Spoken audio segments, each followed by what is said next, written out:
Tie-dyeing, a distinctive and time-honored traditional Chinese hand-dyeing technique, is also a treasured intangible cultural heritage. In ancient times, it was known by various names, including jiawei, qiuwei, and qiuyinwei, but it is more commonly known as knot dyeing. This technique primarily uses white cotton dot or cotton linen blended white cloth.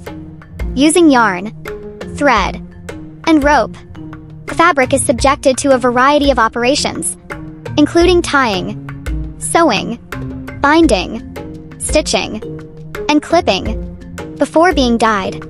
During dyeing, the dye in the tied areas is difficult, or only penetrates to a limited degree, resulting in rich, layered patterns with varying shades, creating a unique and distinctive visual aesthetic. Tie-dyeing has a long history, dating back to the Qin and Han dynasties. Even then, people began using simple knotting techniques to create distinctive patterns on fabrics, though the craft was still in its infancy. By the Eastern Jin dynasty, tie-dyeing technology had reached a mature stage. The earliest surviving printed silk from the Eastern Jin dynasty, Shiliang, shows that tie-dye products of the time achieved significant advancements in both pattern design and dyeing techniques. Tang dynasty can be considered the golden age of tie-dyeing. During this period, tie-dyeing became extremely popular both at court and among the common people.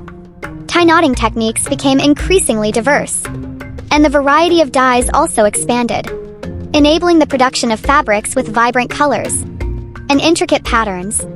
Furthermore, the art of Tang dynasty tie-dyeing spread to neighboring countries such as Japan, significantly influencing local dyeing and weaving techniques.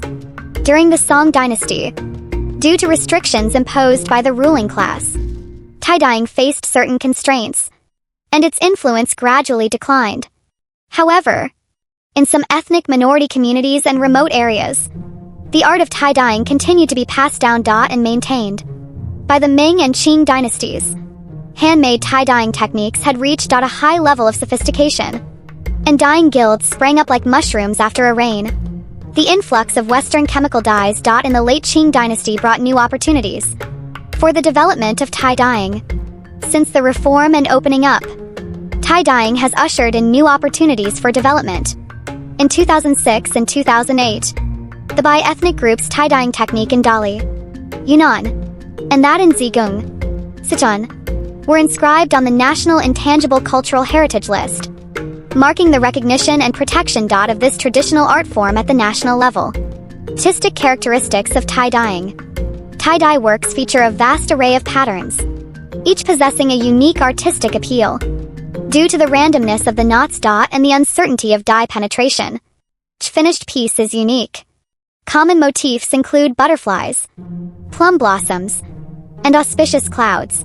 These patterns are not only beautiful, but also imbued with profound cultural connotations. Tie-dye's colors are natural and warm, thanks to the use of natural plant-based dyes. Colors like indigo, a shade of blue, and gardenia green, a shade of green, blend and penetrate the fabric, creating a gradient and sfumato effect, offering a rustic yet elegant aesthetic. Tie-dye's texture is unique. The wrinkles and uneven texture formed during the knotting process give tie-dye works a three-dimensional and layered quality. Under the light, these textures create varying shades of light and shadow, further enhancing the artistic appeal of the work. Tie-dyeing has a wide range of applications. In modern society, it retains its traditional charm while integrating with fashion, technology, and other elements, demonstrating a diversified development trend. In the fashion world, tie-dye elements are widely used in clothing, accessories, and other designs. Many internationally renowned brands have launched tie-dye collections, which are highly sought after by consumers. In home decor, tie-dyed curtains, pillows, tablecloths, and other items add a unique artistic touch to any home. Tie-dyeing process. The tie-dyeing process can be roughly divided into 5 steps. First, tying. Lift the white fabric from the center and secure it with a rubber band. You can also create various tying styles based on personal preference using objects such as popsicle sticks, ping pong balls, marbles, and coins. Next, Soak.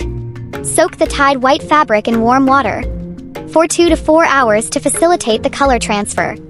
Next, prepare the dye. Pour the dye bag into water and stir evenly.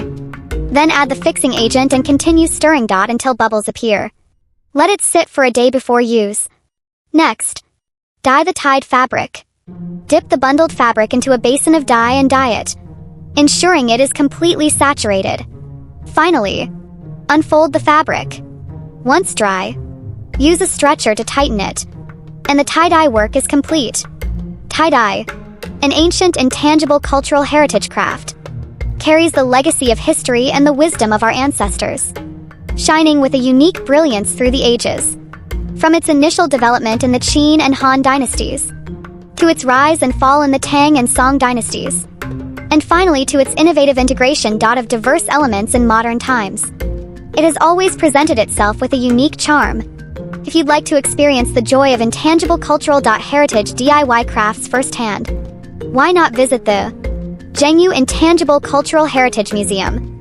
Here, you can not only gain a deeper understanding of the history and stories behind intangible cultural heritage, but also experience the production process of this traditional intangible cultural heritage craft.